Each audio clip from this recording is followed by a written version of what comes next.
আমার বান্ধবীরা আমাকে নিয়ে খুব সুন্দর একটি গান তৈরি করেছে। আপনাদের সবাইকে অনুরোধ করছি সেই গানটি শোনার জন্য। গানটি শোনার পর আপনাদের মন্তব্য অবশ্যই আমাকে জানাবেন। শুভ, এই গানটা শুধু তোমার জন্য। গানটা কিন্তু তুমি মন দিয়ে শুনবে, হ্যাঁ? আর তোমরা সবাই এই গানটা একটু শুভকে শেয়ার করে দিও। জানি না কোথায় আছো, আছো কত দূরে, আমার এ মন শুধু তোমাকে ভাবে।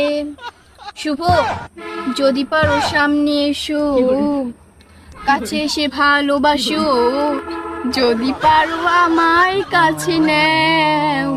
শুভ, এই গান আমার, হো এই গান আমার, এই গান আমার, হো এই